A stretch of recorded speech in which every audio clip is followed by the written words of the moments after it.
दाबो फरायनो रोङाखै सिगांनि बायदि जों जेबो मिथिया जों खामानि मावग्रासो हरै थिखादार दङ लोगोफोर दिनैहाय फाइनालि थैसाम 2 खौहाय बेंगलराव नायनो फैबाय आरोना नायनोसै बेंगलरनि बानासबादि बेंगलरावहाय दिनैनो लास्ट थैसाम 2आ दा एसे उनावहाय नुगोन नायलांबाय थाब्लानो जाबाय थिखिनानै फंबायनिफ्राय लादों थिखिना लाफैनो हासिगोन सोर सोर नायनो गोसो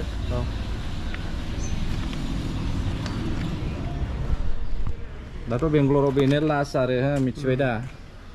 दिनैनो लास्ट टिकेटाव लिरलायखादोंमोनलै नै 500 रांनि थैसाम 2 खौहाय नायनोसै ट्रेलाराव नायनानैलाय बिराद मोजां नुदों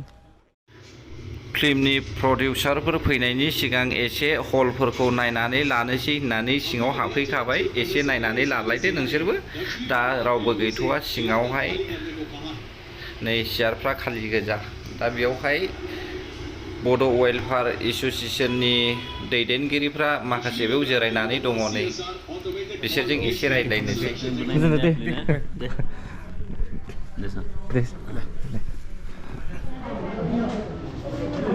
iya trading dong गासिबो थैसाम 2 नायनो फैग्रा गोजा नै मा खबर दे नायलादो सानसुनि 12:30 सोरबा सोरबा फैनानै नेफैलादों ओमफ्राय दासिमबो स्टार्ट जायाखै एक्टर एक्ट्रिसफ्रानो फैयाखै नै सियाराव जिरायनानै दंलायो आरो माखासेफ्रा नेगासिनो आरो माखासे फैगासिनो दंबावो नायलांबाय थालानो जाबाय जोबजासे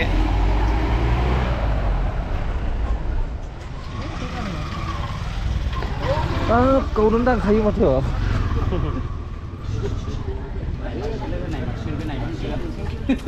माथो नोंनि उनाव होसोबोखो बेलाय दानिया नायदो नै लोगोफोर जायफ्रा बुद्धि गोरों बिसोरो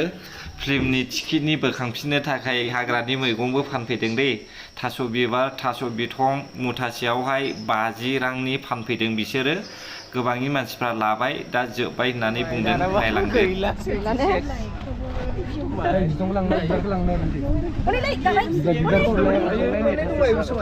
मुथासे बेसेबां आरो 50 थाखा मुथासेयाव सिगां नै गाइस फाइनालि एक्टर एक्ट्रिसआ सफैबाय दायो कारजोंहाय फैबाय हाबफैबाय नायदो गेमस्रि दैमारि आरो प्रडिउसार रुबि एक्टर बिथांमोना दायो सफैबाय कारावनो दङ बेलाय नै एस'सिएशननि मानसिफ्रा उन थांगासिनो आरो सफैबाय मेडामा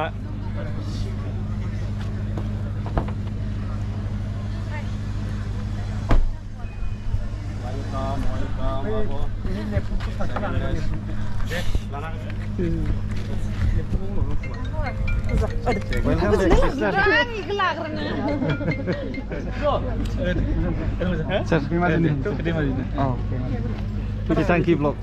Pitangki Vlog.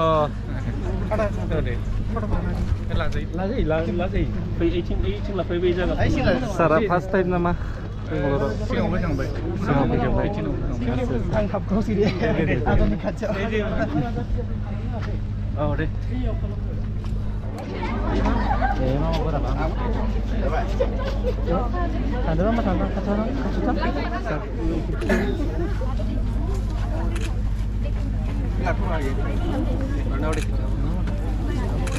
ग्रोब ग्रोब मोनसे लायै लायै एसे गुवार जालाबानो जाबाय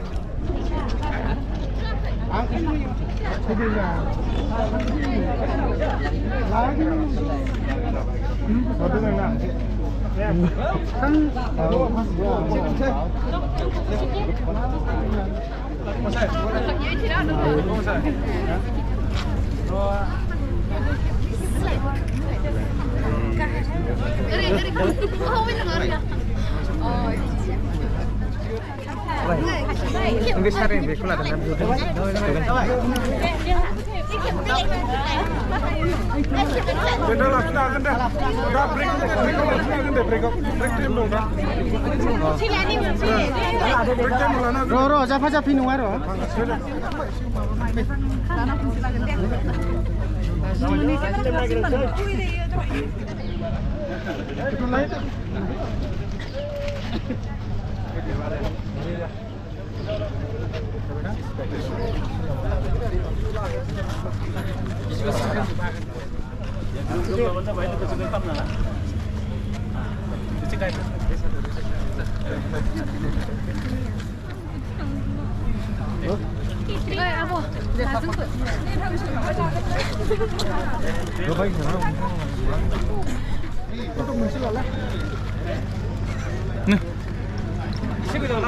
오리지널 코트인가?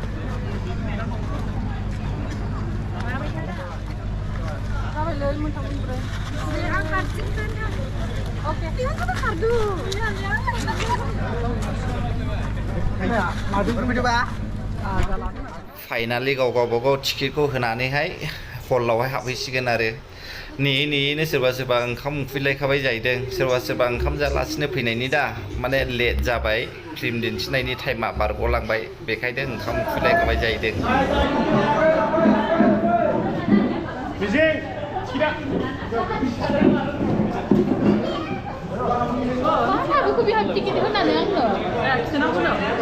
दे आंबो हैनाय हाबहैनोसै दे बिसिनाव टिकेटआ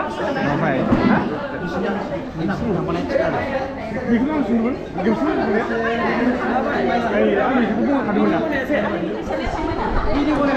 टिकेट होनोसै सिङाव हाबनोसै दे बागि आंबो हाबहैनोसै सिङाव औ लासै लासै दे सिङाव हाबफैबाय नै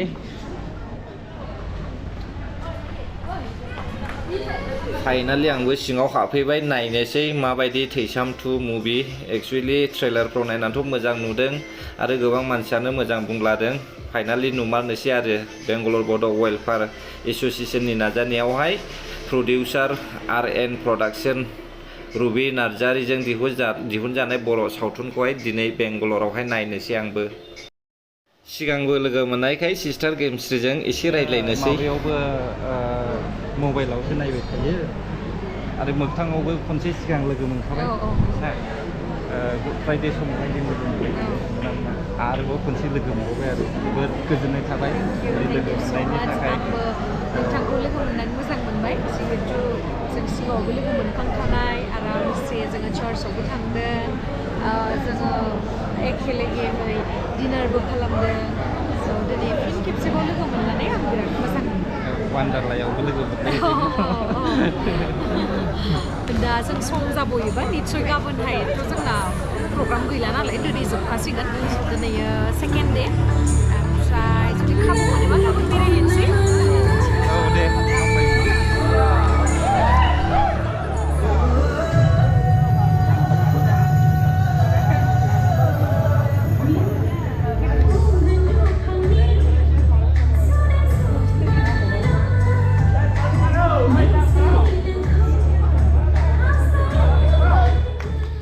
स' गाइस नोंथांमोननोहाय फिल्मखौथ' फुल दिन्थिनानै होनो हाया बेयाव पारमिसन गैया बेनिखायनो आं नायनोसै नोंसोरबो जुदि नायनो गोसोब्ला गामियाव थानानै दङब्ला नोंथांमोना बिसिनि फिल्मखौहाय टिकेट होनानैहाय उनावहाय नुनो मोनगोन आरो जोबथारनायावहाय फिल्म प्रडिउसारफ्रा मा बुङो बेखौहाय नोंसोरो खोनासंब्लानो जाबाय बेंगालर बायदि जायगायाव फैनानैहाय माबायदि मोनदों बेखौहाय बिथांमोननि खुगानिफ्रायनो खोनानो मोनगोन जोंनिनो BBWA आफादनि मानगोनां प्रेसिडेन्ट लोगोसे जोंनिनो BBWA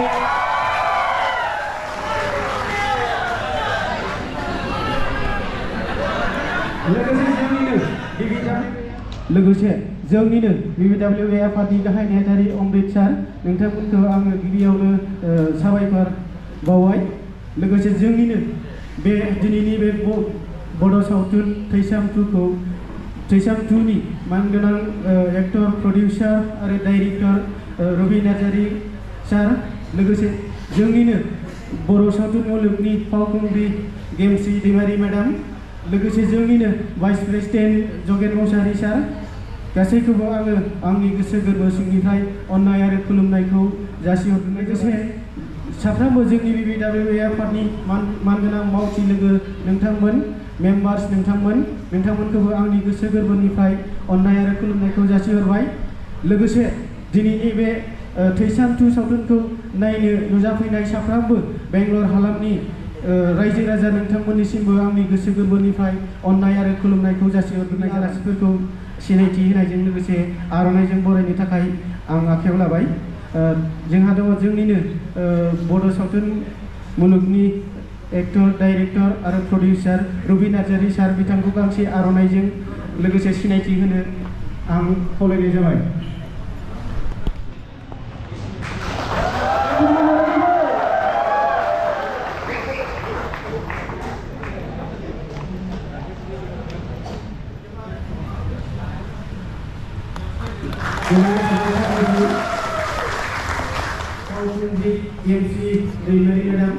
बिथांखौबो गांसे आर'नाइजों मान बावनो थाखाय आं गुरैयै खावलायनाय जाबाय।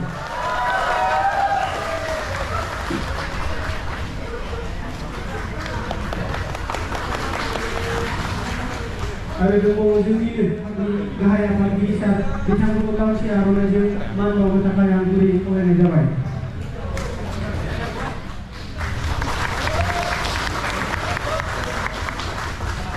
आलासि बरायनाय हाबाफारिया पार्ट 2 सिनेमाखौ नायनो होननानै नोंथांमोन बे सफैबाय। गासैनिसिमबो आंनि गोसो गोरबोनिफ्राय रोजा रोजा साबायखर थाबाय। आरो दिनै जोंनि बे सावथुन मुलुगनिफ्राय फैनाय रबि नार्जारी सार आरो गेमस्रि दैमारि मेडामखौबो जोंनि गोसो गोरबोनिफ्राय रोजा रोजा साबायखर बावखौ बुंना नोंथांमोन जोंनिनो आलासि लेंहरनानै सारमोना माखासे सुंद' बिबुंथिखौ लाखिथोंसै। आं आंनि बुंनाय बिबुंथिखौ बुंनानै बेखिनियाव दोनथ'बाय। प्रडिउसार आरो डाइरेक्टर रबि नार्जारी सार, बिथांखौबो रायजोफोरनि सिगाङाव फंनैसो बिबुंथि लाखिनो थाखाय आं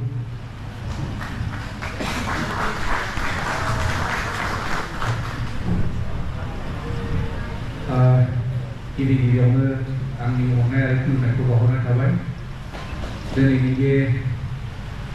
प्रग्रामखौ दैदेननाय बेंगलर हालामनि मानगोनां बेंगलर बर' ससाइटिनि मानगोनां आफादगिरि, नेहाथारि आरो लोगो आफादगिरि आरो बोसोनगिरि आरो गोबां बिबानाव थानाय सोद्रोमाफोर, लोगोसे जोंनिनो आसामनिफ्राय फैनाय बेंगलर हालामाव जब मावफैनाय आंनिनो आदा बिब' बिनानावमोन, आदैमोन। दा आं खोब खाफाल गोनां होननानै सानना लादों। नोंथांमोना जे आरो आसामनिफ्राय फैनानै नैबे बेंगलर हालामाव फैनानै आङो नोंथांमोनखौ लोगो मोननायखौ आं दिनै गावखौनो जोबोद खाफाल गोनां होननानै सानदों। दा मानोना नोंथांमोननि अननायाव, दिनै बेंगलर बर' ससाइटिनि अननायाव जोङो दिनै जोंनिनो आंनि थैसाम पार्ट 2 मुभिखौहाय दिन्थिफुंनो थाखाय आं खाबु मोनदों। आं जोबोद गोजोननाय थादों। दा आंनिफ्राय बेखौनो खावलायनाय, आंनिफ्राय बेखौनो गोजोननाय मोनदों जे जोंनि आसामनि दाब दाब जायगानिफ्राय फैनानै नैबे बेंगलर हालामाव जब मावफैनाय जोंनिनो आदा बिब' बिनानावमोन, आदैमोन आरो लोगोसे बेंगलर ससाइटि जोंहा मोनसे ससाइटि दं। आं जोबोद गोजोननाय मोनदों। मानोना जोंहा ससाइटि माने इउनिटि मोनसे नांगौ। दिनै खमब्लाबो 10,000 20,000 जोंना बर'फ्रा नैबे बेंगलर हालामाव दं खोमा, मिथिनो मोननाय बायदिब्ला। दा बे हिसाबै जोंनो मोनसे इउनिटि नांगौ। जोबोद मोजां मोनदों बिदि इउनिटि जानाय। आरो जों निउज मिडियाफ्राबो खोनाबाय थायो जे बेंगलर बर' आसामनिफ्राय गोबां मानसिफ्रानो खारबोयो, माने सोरबा दाय मावनानै खारबोयो, सोरबा गाज्रि खामानि मावनानै खारबोयो आरो बायदिसिना जाथाय जानायावबो बिथांमोना जोबोद हेल्प खालामो। बरना बुगा थांनानै बिथांमोना रैखा खालायो। सोरबा न'आव थांनो टिकेट बायदिसिना गैयाब्लाबो बिथांमोना गारि भारा बा फ्लाइट टिकेट दानानै हरो। आं जोबोद खोनानानै जोबोद मोजां मोनदों। बेबायदिनो इउनिटि जालांबाय था। आरो नोंथांमोनाबो सापर्ट होनांगोन जे नोंथांमोननि दैदेननायावसो दिनै बेंगलर बर' ससाइटिनि बिथांमोना जायफोर दैदेनगिरि, मानगोनां जेनेबा आफादगिरि, नेहाथारि बिथांमोन आरो माखासे सोद्रोमाफोरा नोंथांमोननि दैदेननायावनो, नोंथांमोननि माने खाबु होनायावनो बिथांमोना दिनै आफादखौ सालायगिरि महरै मोनदों।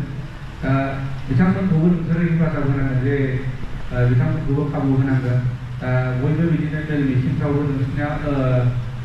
गेजेर गेजेर बिदिनो खोनाबाय थायो मेल मिटिं ज' जाबाय थायो जेरै क्रिसमासाव बिथांमोना गाजा गोमजायै प्रि क्रिसमास मानियो होनदों बेयाव बयबो ज' ज' माने ओंखारलायनानै मानिलायनांगौ धर्मआ जेखियानो जाया मानो जों मोनसे इउनिटि थालायनांगौ आरोखि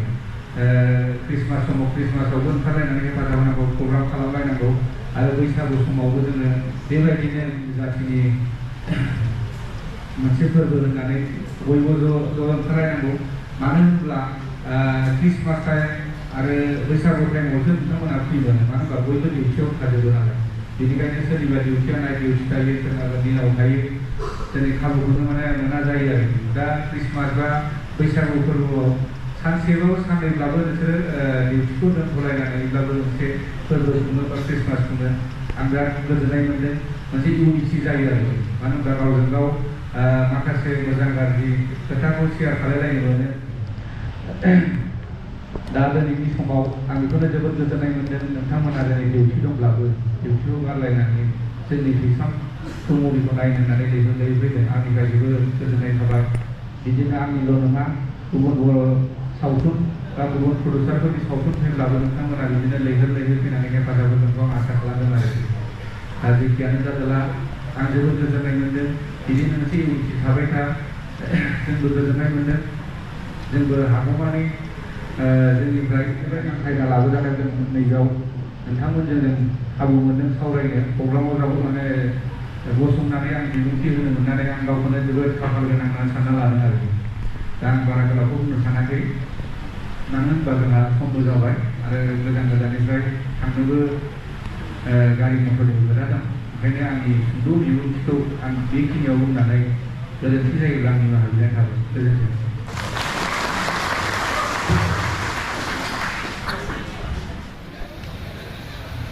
खुलुमबाय बयनिसिमबो दिनैनि जा थैसामथु सावथुन दिन्थिफुंनाय हाबाफारि नोंथांमोना गावनि बेसेन गोसा समखौ दोनथ'नानै जोंजों बयबो लैहोर थैसामथु सावथुनखौ नायनो फैबाय जिहेतु नोंथांमोननिसिम आंनिफ्राय खर' गंलायनानै साबायखर बावहरनाय थाबाय आरो लोगोसे बेंगलर बड' वेलफेयार एस'सिएशननि आफादगिरि आरो जोंहा नेहाथारि आरो लोगोसे सोद्रोमाफोर जेसेबांखिनि नुजाथिफैनो हादों बिथांमोननिसिम आंनि गोसो गोरबोनिफ्राय साबायखर जिहेतु आङो दिनैसिम जेसेबांखिनि मुभि खालामबोदोंब्लाबो जोंनि आसाम रायजोनि बाहेरायाव थानाय रायजोआवहाय दिन्थिफुंनो मोनफेराखैमोन नाथाय दिनैहाय बेंगलर बड' वेलफेयार एस'सिएशननि नाजानायाव बा बिसोरनि जुनै आङो दिनैहाय नोंथांमोनजोंहाय जोंनि बर' सावथुन थैसामथुखौ गुबुन रायजोआव दिन्थिफुंनो हानानै जोबोर गोजोननाय मोन्दों नोंथांमोना नायनो एक्साइटेड ना नोंथांमोन माखासेया रिभिउखौ मोनखाबाय जानांगौ जोंहा 22 सेप्टेम्बराव जिहेतु थैसामथु सावथुनखौ दिन्थिफुंनाय हाबाफारिया जोबलांबाय मोजाङैनो आरो नोंथांमोना गोबाङानो फैदों गोबाङानो लैहोर फैनानै जोंनि सावथुनखौ नायफैदों दा आं सोंनायावथ' गोबाङानो बुंदों जे मोजां मोन्दों गाबलायलायदों जोङो होननानै दा नोंथांमोननि रिभिउखौबो दा नेनानै थाबाय आङो नोंथांमोना मोजां जादोंब्ला मोजां जादों होननानै बुंनो दाबाव बुंगोन ना आरो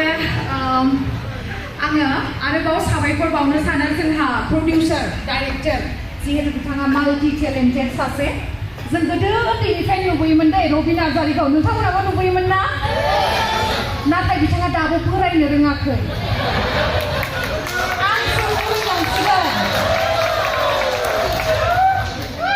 बिथाङा मा जादों बेखौ नोंथांमोना एसे सोंनानै ला जाय बिथांमोना बोरायनो गोसो गैया बा जाय बिथांमोना गावनि हौवाखौ बोरायहोनो गोसो गैया बिथांमोना जोंनि फावखुंगुर बा डाइरेक्टरनिफ्राय सोंनानै लाबानो जाबाय एसे टिप्सखौ लानो दाबावदों आंथ' सिगां उन्दैनिफ्राय नुबोदोंमोन आरो नै फैयै बिथांजोंनो अनजालिनि फाव खालामनो मोनबावबायसो स' बिथांनाव आंबो माखासे टिप्स लानो नांगोन जिहेतु आंबो एसे बैसो जालांगासिनो नाथाय बिथाङा बेनो बे दाबो शेयार खालामनो होनोसै बिथांखौ नोंथांमोना थैसाम 2 सावथुनखौ एसेबां नोंथांमोननि बेसेन गोसा समखौ जोंनि सावथुन थैसाम 2 खौ नायनो थाखाय होफैनायनि थाखाय साबायखर आरो लोगोसे नोंथांमोना जोंनि बेंगलर बड' वेलफेयार एस'सिएशननि सोद्रोमाफोरखौबो साबायखर बावनांगोन बिथांमोननि जुनैसो जोङो नोंथांमोनजोंहाय दिनैनि सावथुनखौ नायफानो थाखाय खाबु मोनदों बिथांमोनखौ नोंथांमोना क्रेडिट होनो दाबाव दे आरो आसा खालामो नोंथांमोनजोंहाय जिहेतु आं खोनानो मोनदों बेयावहाय बेंगलराव गाजा गोमजायै प्रि क्रिसमास बा क्रिसमास बा बैसागु खुंफुंनाय जायो स' बेवहायबो आङो आसा खालामो नोंथांमोनजों इयुनावहाय रंजाफानो मोनगोन गोजोन्थों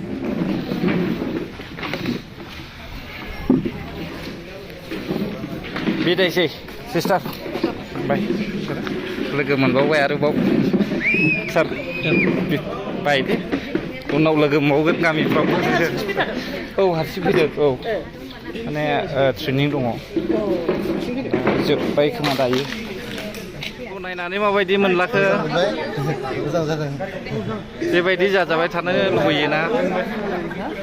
फार्स्ट टाइम नामा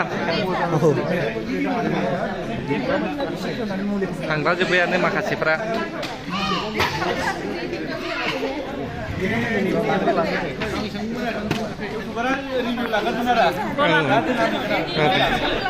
मादेलाय मारै मोनदों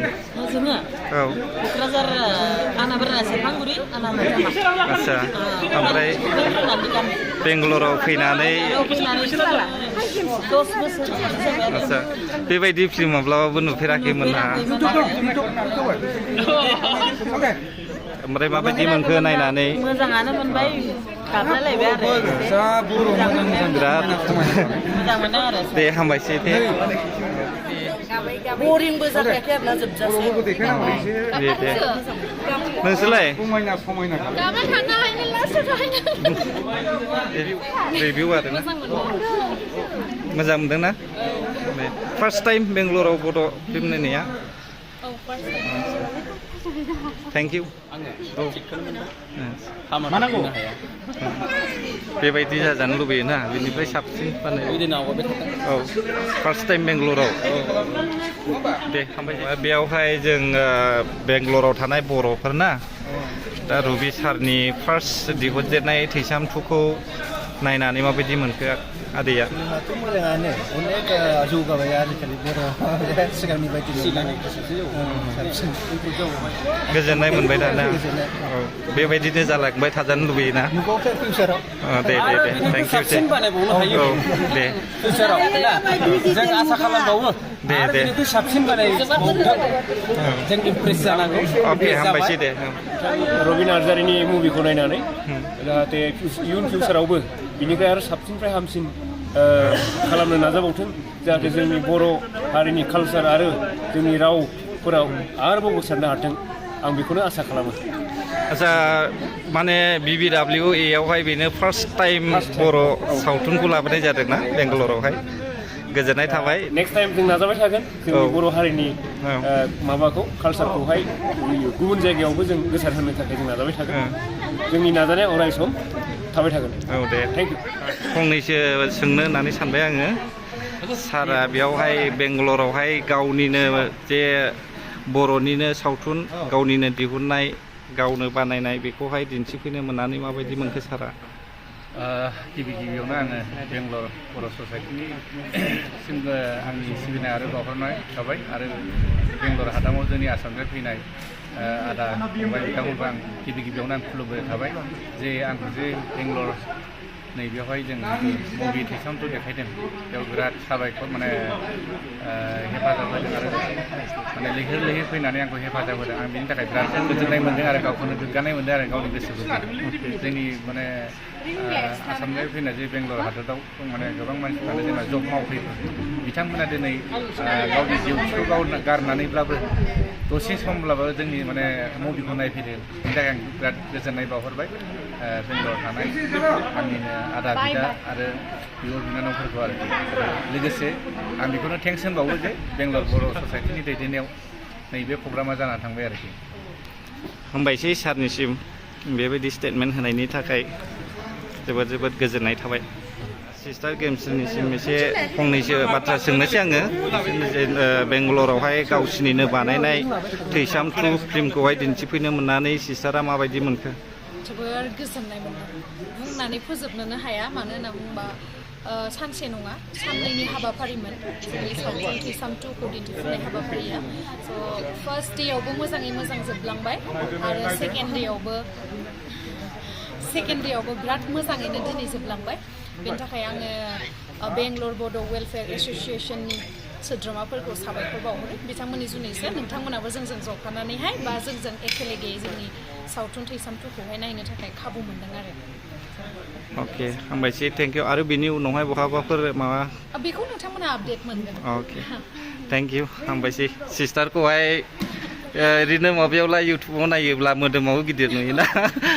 मोगथाङाव साबसिन आरो औ मोगथाङाव साबसिन नुयो औ फाइनालि सावथुना जोब्बाय गाइस दायो नैबेयावहाय जोबनायनि मोनसे मेम'रि फट' लानो थाखाय एक्टर एक्ट्रिस गासिबो नायग्राफोरजों ज' जानानैहाय मोनसे मेम'रिनि थाखाय फट' लानो जिरायबाय जोबोद मोजां जादों सावथुना आंबो माब्लाबाबो बेंगलरावहाय बेबायदि बर' सावथुनखौ नायफेराखैमोन बेनो फार्स्ट टाइम आरो आं जोबोद गोजोननाय मोन्दों बे RN production ruby Narzary producer सारनि सावथुनखौ नायनानै आं जोबोद गोजोननाय मोन्दों बे सावथुनावहाय बिदा बिनानाव अनलायनाया जोबोद मोजाङै बेरखांदों नोंसोरबो नायनो हागोन आरो सावथुनखौ नायनायावहाय जेबो बरिं मोनाखै नोंथांमोना नायोब्ला बेखौहाय बानायबो नङा जोबोद मोजां मोनदों आङो आरो सावथुन बानायनायाबो जोबोद मोजां जादों दा जों गावजों गाव मदद होलायनांगौ गावजों गाव मदद होलायोब्लासो सापर्ट खालामलायोब्लासो जोङो गोजौ लेभेलावबो सावथुनफोरखौहाय दिखांहरनो हागोन जुदि गावजों गाव सापर्ट होलायाब्ला जोङो बेफोरबायदि गोजौ लेभेलावहाय गुबुनफोरनि बायदि जोङो माब्लाबाबो खालामनो हानाय नङा आङो रुबि सारनिखौल' बुङाखै गासैबो प्रडिउसारफोरखौनो बुंदों जायफ्रा सावथुन दिहुननो मोजां मोनो बिथांमोनाबो बेबायदिनो खालामलांबाय थागोन होननानैहाय आङो आसा खालामो आरो जोंनि बर' हारिया जेब्लायबो बेबायदिनो ज' ज' मदद होलांलायोब्ला मोजां गोजोन्थों आंनि चेनेलखौबो जोबजासे नायनायनि थाखाय